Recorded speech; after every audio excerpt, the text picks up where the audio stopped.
नमस्कार बंधुरा प्रतिमा kitchen village ফুডে নতুন একটা ভিডিওতে সকলকে স্বাগত জানিয়ে আজকে রেসিপিটা শুরু করছি। আর আজকে আমি আপনাদের সঙ্গে শেয়ার করব বাড়ি গাছে টাটকা কুমড়ো পাতা দিয়ে রোল বানিয়ে দেখাবো। আর এখন বন্ধুরা ভরপুর কিন্তু বর্ষাকাল, আর বর্ষাকালে দেখবেন কি কচি কচি পাতাগুলো হয় কুমড়ো পাতের। আর চায়ের সঙ্গে বিকেলে বন্ধুরা আড্ডাতে যদি থাকে এই রোল চপটা তাহলে কিন্তু পুরো জমিয়ে খেতে পারবেন। বানানো যেরকম সহজ বন্ধুরা খেতেও কিন্তু তার থেকে সুস্বাদু হয়। আজকে আমি খুব সহজভাবে দেখিয়ে দেবো, আপনারাও খুব সহজে তৈরি করে বিকেলে চায়ের সঙ্গে খেতে পারবেন। বাচ্চা থেকে বড় সকলে খেতে দারুণ পছন্দ করবে। তো কীভাবে বানাচ্ছি বন্ধুরা প্লিজ প্রথম থেকে শেষ পর্যন্ত ভিডিওটা দেখবেন আর আমার সঙ্গে থাকবেন। আর যে সকল বন্ধুরা এখন পর্যন্ত চ্যানেলে নতুন হয়ে থাকলে অবশ্যই চ্যানেলটিকে সাবস্ক্রাইব করে আমার পাশে থাকবেন। আর যারা ফেসবুক পেজটাকে দেখছেন তারা পেজটাকে ফলো করে আমার পাশে থাকবেন। তাহলে বন্ধুরা রান্নাঘরে যাওয়ার আগে কুমড়ো পাতাটা তুলে নেব গাছ থেকে। তো রান্নাঘরের পাশে কিন্তু কুমড়ো গাছ লাগানো হয়েছে, সেখান থেকে তুলে নেব।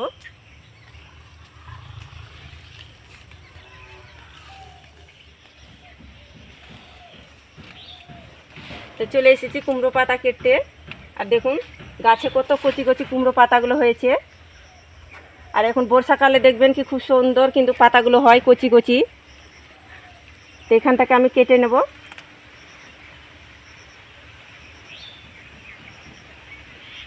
তবে বন্ধুরা এখন কিন্তু কুমড়ো ধরিনি, এখন ফুল আসছে, এখন ফল দেয়নি, কিছুদিন পরে কিন্তু ধরবে। তো সেখান থেকে আমি কিছু কচি কচি পাতাগুলো নিয়ে নেব।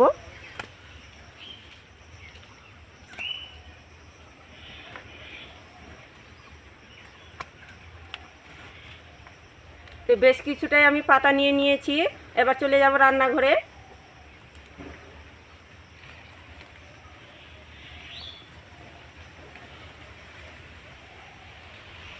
তো কুমড়ো পাতাটা আমি কেটে নিয়ে চলে এসেছি। এবার আমি যেহেতু ডাঁটা সহ নিয়েছি, এবার কেটে বেছে আমি পরিষ্কার করে ধুয়ে নেব।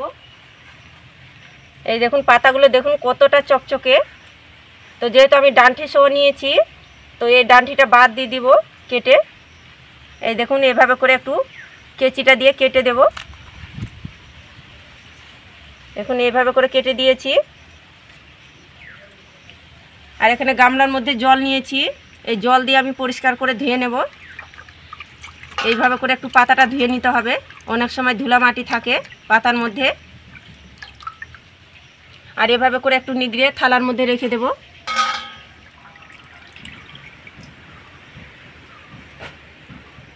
উনুন ধরিয়ে কড়াই বসিয়ে দিয়েছি। এবার কড়াইয়ের মধ্যে দিব সরষের তেল।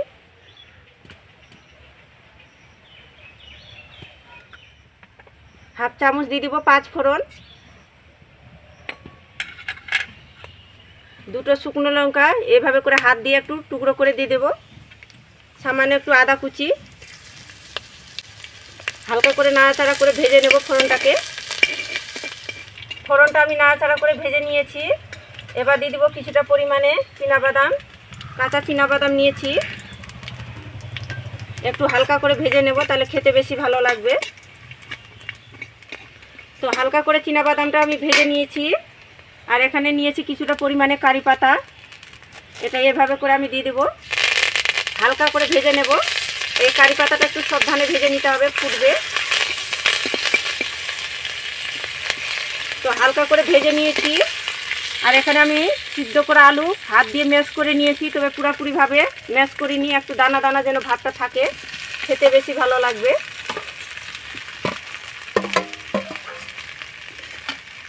এবার এর মধ্যে দিয়ে দেবো আমি স্বাদ মতো লবণ, আর পরিমাণ মতন হলুদ গুঁড়ো, আর হাফ চামচ দিয়ে দিব লাল লঙ্কার গুঁড়ো, আর হাফ চামচ দিয়ে দিব জিরের গুঁড়ো।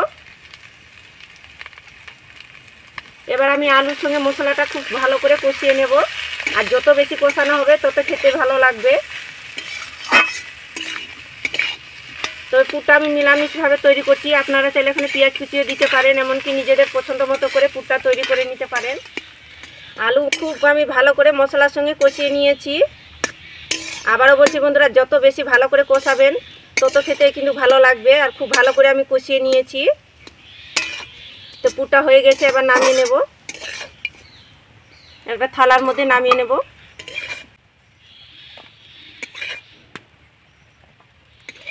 তো পুরটা আমি থালার মধ্যে নামিয়ে নিয়েছি, এবার ঠান্ডা করে নেব। আবার আমি ওই কড়াইয়ের মধ্যে দিয়ে দিব জল। বেশ কিছুটা পরিমাণে দিয়ে দিয়েছি জল। এবার আমি এই কুমড়ো পাতাগুলো একটু গরম জলের মধ্যে দিয়ে দিব, আর এইভাবে করে একটু 1 মিনিটের মতো গরম জলে আমি ডুবিয়ে রাখবো, তাহলে পাতাগুলো নরম হয়ে যাবে। তো কুমড়ো পাতাটাকে 1 থেকে 2 মিনিট আমি উষ্ণ গরম জলের মধ্যে রেখেছি, তো হয়ে গেছে। এবার তুলে নেব। এবার আমি জল ঝরিয়ে তুলে নেব। আর দেখুন অনেকটা কিন্তু নরম হয়ে গেছে কুমড়ো পাতাগুলো। এবার আমি একটা ব্যাটার তৈরি করে নেব। তার জন্য একটা বাটি নিয়ে নিয়েছি প্রথমে, আর 1 বাটি নিয়েছি আমি বেসন, আর দিয়ে দিব এখানে আমি 3 চামচ, বড় চামচে 3 চামচ দিয়ে দিব চালের গুঁড়ো। এটা দেওয়ার কারণে মুচমুচে লাগবে, খেতে ভালো লাগবে রোলগুলো।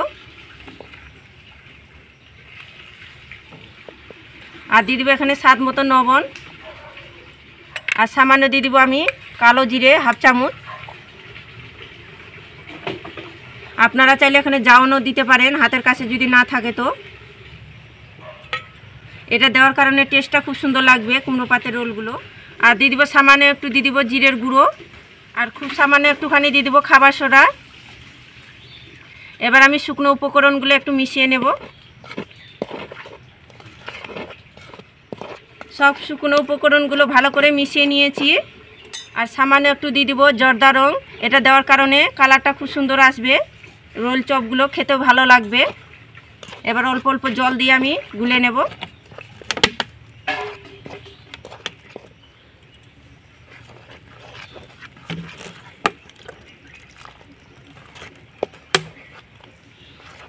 এটা আবার চামচের সাহায্যে খুব ভালো করে গুলিয়ে নেব। তো অল্প অল্প জল দিয়ে আমি গুলে নিয়েছি, বেড়াটা তৈরি করে নিয়েছি। আর ঘনত্বটা দেখুন এভাবে রেখেছি, খুব বেশি কিন্তু পাতলাও না, আবার খুব বেশি গাঢ়ও না। এই দেখুন, দেখে তো নিশ্চয়ই বুঝতে পারছেন, ঠিক এইভাবে কিন্তু গুলে নিতে হবে। এবার আমি কুমড়ো পাতার রোলগুলো তৈরি করে নেব। এই দেখুন একটা পাতা নিয়ে নিয়েছি, এবার পাতাটাকে উল্টো করে দিলাম। এবার যে আলুর পুরটা তৈরি করেছি সেখান থেকে আমি অল্প করে নিয়ে নেব, আর হাতের মধ্যে নিয়ে একটু এইভাবে করে পুরটাকে লম্বা করে নেব।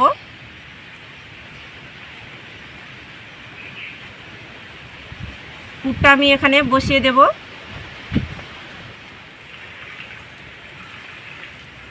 এই দেখুন এভাবে করে ভাঁজ করে নিয়েছি, জাস্ট এইভাবে করে মুড়ে কিন্তু রোল করে নিতে হবে।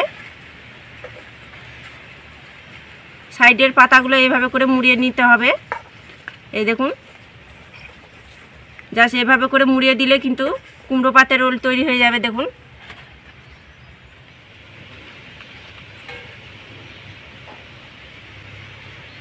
এইভাবে করে আমি রেডি করে নেব সবগুলোই।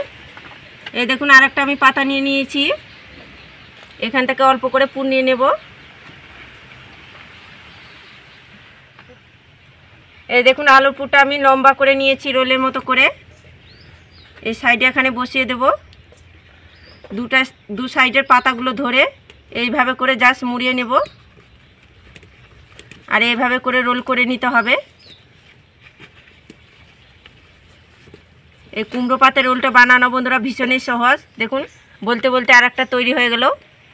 সবগুলো কুমড়ো পাতার রোলগুলো আমি তৈরি করে নিয়েছি একইভাবে করে।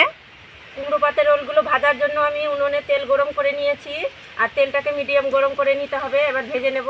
একটা করে রোল নিয়ে আমি এই ব্যাটারের মধ্যে ডুবিয়ে দেব। এবার আমি কড়াইয়ের মধ্যে দিয়ে দেব। এই দেখুন এইভাবে করে হালকা গরম করে নিতে হবে তেলটাকে। একটা করে দেব বেসনের গোলাতে, আর এইভাবে করে চুবিয়ে নেব, আর একে একে এইভাবে করে তেলের মধ্যে ছেড়ে দেব।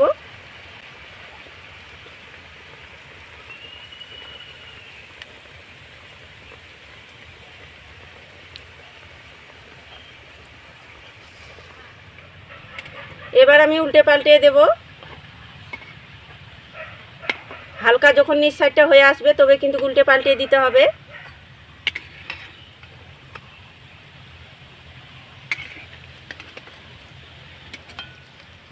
উল্টে পাল্টে সময় নিয়ে ভেজে নেব লাল লাল করে, তাহলে খেতে বেশি ভালো লাগবে। আর যত বেশি সময় নিয়ে ভাজানো হবে তত কিন্তু মুচমুচে লাগবে খেতে। তো সময় নিয়ে ধীরে আঁচে করে কুমড়ো পাতার রোলগুলোকে ভেজে নিয়েছি, হয়ে গেছে। আবার তুলে নেব।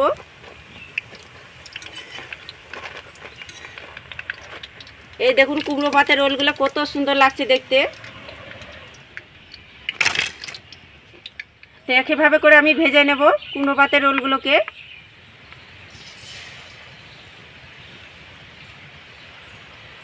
একে একে এইভাবে করে আমি ডুবাবো বেসনের গোলার মধ্যে আর ভেজে নেব একইভাবে করে।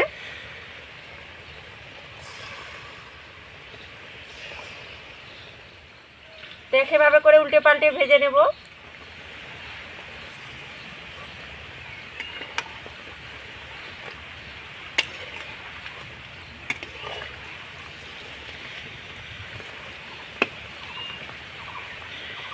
তো একইভাবে করে কুমড়ো পাতার রোলগুলোকে ভেজে নিয়েছি আর কালারটা শুধু দেখুন কত সুন্দর লাগছে দেখতে।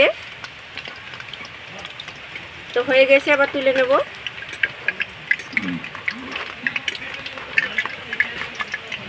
এই দেখুন দুর্দান্ত লাগছে দেখতে। সবগুলো কুমড়ো পাতার রোল আমি ভেজে নিয়েছি। এবার দেখুন কত সুন্দর লাগছে দেখতে আর উপরটা একদম মুচমুচে হয়েছে। এই দেখুন আর সবগুলো রোলগুলো দেখুন কত সুন্দর হয়েছে।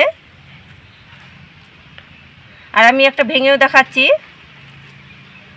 এই দেখুন ভিতরটা দেখুন কত সুন্দর হয়েছে আর পাতাটা দেখুন পুরো কিন্তু সিদ্ধ হয়ে গেছে, কতটা মজার হয়েছে। বিকেলবেলা বন্ধুরা এরকম যদি কুমড়ো পাতার রোল থাকে আর তার সঙ্গে যদি একটু সস, তাহলে কিন্তু যথেষ্ট, বাচ্চা থেকে বড় সকলে খুশি হয়ে যাবে আর একবার খেলে কিন্তু বারবার খাওয়ার ইচ্ছেটা বাড়িয়ে যাবে। তো বন্ধুরা এত সুন্দর কুমড়ো পাতার রোল করেছি, না খেয়ে কি থাকা যায়? খেয়ে বলছি কেমন হয়েছে। দেখে তো কিন্তু জিভে জল চলে আসছে। দুর্দান্ত লাগছে বন্ধুরা খেতে, একদম মুচমুচে হয়েছে, খেতেও দারুণ লাগছে। আর টাটকা কুমড়ো পাতার রোল কিন্তু খেতে দারুণ লাগছে। বিকেলে যদি চায়ের সঙ্গে থাকে বন্ধুরা কিছুই লাগবে না, জল খাবারে জমিয়ে খেতে পারবেন। আর হালকা খিদের জন্য একদম যথেষ্ট মুখরোচ একটা জিনিস এটা। তো আপনারা এভাবে করে তৈরি করে খেয়ে দেখবেন, দারুণ লাগে খেতে। আর বানানো তো দেখলে কত সহজ, ঝটপট তৈরি করে খেতে পারবেন। আর আজকে আমার কুমড়ো পাতার রোলটা কেমন লেগেছে অবশ্যই কমেন্ট করে বলবেন। ভালো লাগলে একটা লাইক করে বন্ধুদের সঙ্গে শেয়ার করবেন। তো আজকের মতন এই পর্যন্ত বন্ধুরা, সবাই খুব ভালো থাকবেন, সুস্থ থাকবেন। দেখা হচ্ছে পরের ভিডিওতে।